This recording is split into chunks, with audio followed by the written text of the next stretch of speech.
महाराज जी, आपने अपनी डायरी के बारे में काफी बार सत्संग में बताया। महाराज जी, उसकी सबसे महत्वपूर्ण बात कौन सी लगी आप?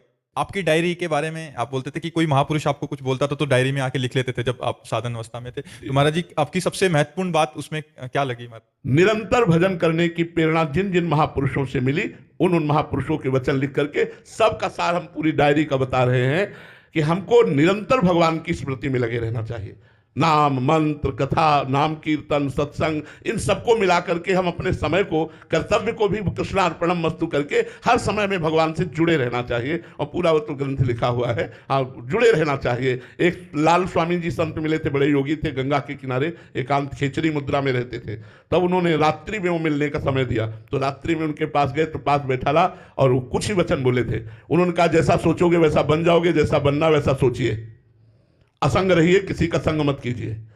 दो तीन बातें उन्होंने बोली, तो वो बातें डायरी में लिख करके, जैसा सोचोगे वैसा बन जाओगे, जैसा बनना है वैसा सोचिए। और दूसरी बात, असंग, किसी का तो आज तक हमारा कोई दोस्त नहीं हुआ और कोई दुश्मन नहीं, सबसे प्यार है, सबसे अपनापन है, लेकिन हमारा पर्सनल कोई नहीं है।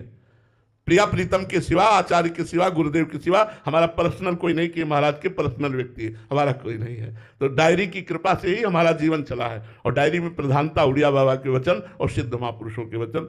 अंशना भार्गव जी, दिल्ली से।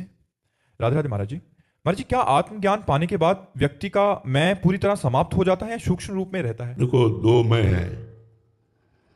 एक शुद्ध परमात्मा स्वरूप मैं है जिसे ब्रह्म कहते हैं, और एक अंतःकरण धर्म में मैं है, मन, बुद्धि, चित्त, अहंकार। ये जो अंतःकरण का अहंकार है ये लय हो जाता है, ये पूर्ण रूप से लय हो जाता है। जो शुद्ध मैं है वो आत्मस्वरूप में स्थित जो महापुरुष है वो रहता है।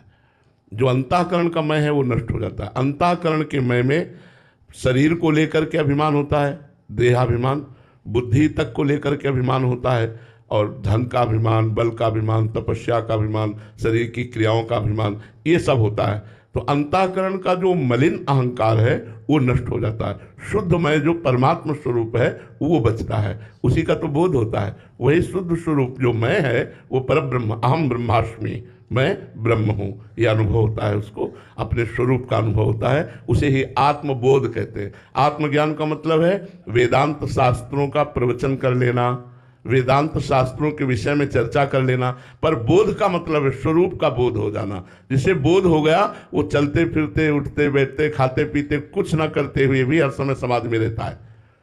क्योंकि जो कर्ता भाव अहंकार था, अहंकार विमूढ़ आत्मा कर्ता हमिति मन्यते, जो कर्ता भाव था, भोक्ता भाव था, वो ज्ञान के द्वारा लय हो गया। अब कर्ता भोक्ता